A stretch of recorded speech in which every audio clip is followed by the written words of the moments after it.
Hello friends, this is Tushar Malik, legal illegal with Tushar. आज के इस सेशन में इंडियन पॉलिटी को आगे बढ़ाते हुए इसकी प्रस्तावना पर थोड़ी और चर्चा कर लेते हैं कि इसके स्रोत कहाँ से लिए गए, इसमें कौन कौन से मेन तत्व हैं। आइए देखते हैं। संविधान की प्रस्तावना।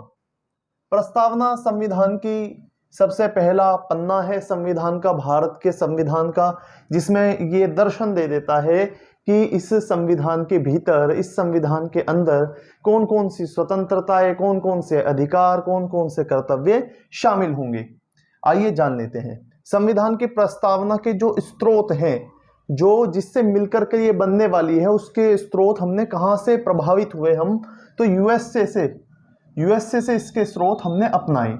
इसके बाद प्रस्तावना की जो भाषा है, स्रोत तो हमने वहां से ले लिए, लेकिन जो भाषा है वो हमने ऑस्ट्रेलिया से प्रभावित होकर के इसकी भाषा को रखा है।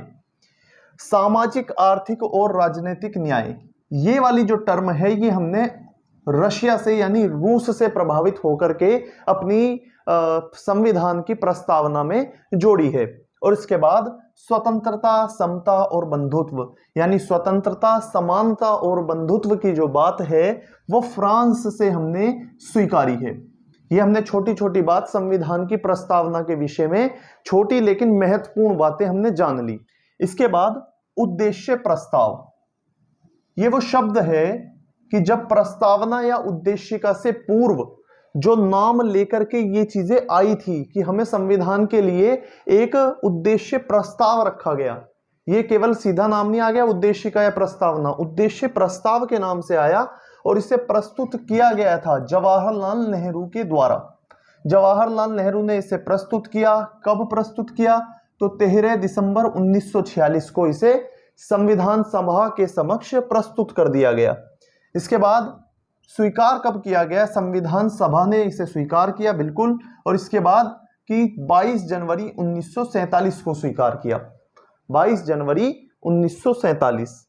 इसके बाद इसका परिणाम क्या हुआ? इस प्रस्ताव और उद्देशिका को जब हमने स्वीकार लिया, तब इसका नाम हमारा उद्देशिका या प्रस्तावना हो गया। यह शब्द यही है कि उद्देशिका क्यों कहते हैं, प्रस्तावना क्यों कहते हैं, क्योंकि उद्देश्य प्रस्ताव आया था, तो एक शब्द से उद्देशिका और एक शब्द से प्रस्तावना का जन्म हुआ। इसके बाद प्रस्तावना की विषय वस्तु क्या है, कि क्या क्या हमारी प्रस्तावना में है। वैसे तो हमने इसे काफी अच्छी तरह से समझा, लेकिन फिर भी देख लेते हैं कि मूल तत्व जो है ना, वो संपूर्ण प्रभुत्व संपन्न, सबसे पहले तो यही है। इसके बाद समाजवादी, इसके बाद धर्मनिरपेक्ष, लोकतंत्र, लोकतंत्रात्मक प्रणाली भारत में अपनाई जाती है, और गणराज्य, ये इसके मूल तत्व के रूप में है। संविधान की प्रस्तावना के ये 5 ही सबसे मूल तत्व के रूप में शामिल है। इसके बाद समता की, किस प्रकार की समता की इसमें बात की गई है, तो जब हमने समझी थी पूरी प्रस्तावना, तो उसमें हमने समता, जो प्रतिष्ठा और अवसर की समता, प्रतिष्ठा और अवसर, ये 2 प्रकार की समता जो है वो हमारी प्रस्तावना में शामिल की गई है, ठीक है ना। और इसके बाद स्वतंत्रता की बात करें तो सामाजिक, आर्थिक और राजनीतिक, ये 3 प्रकार की स्वतंत्रता हमें देखने को मिली।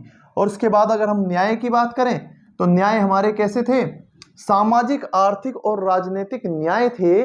और अगर हम स्वतंत्रता की बात करें तो विचार, अभिव्यक्ति, विश्वास, धर्म और उपासना की हमें स्वतंत्रताएं प्राप्त थी। सामाजिक, आर्थिक, राजनीतिक न्याय है, और विचार, अभिव्यक्ति, विश्वास, धर्म और उपासना की स्वतंत्रता को प्रस्तावना में शामिल किया गया है। तो ये बेसिक जानकारी थी हमारी प्रस्तावना के बारे में, लेकिन महत्वपूर्ण थी। तो इसी के साथ बने रहिए मेरे चैनल पर legal illegal with Tushar. Like कीजिए, शेयर कीजिए, सब्सक्राइब कीजिए। धन्यवाद।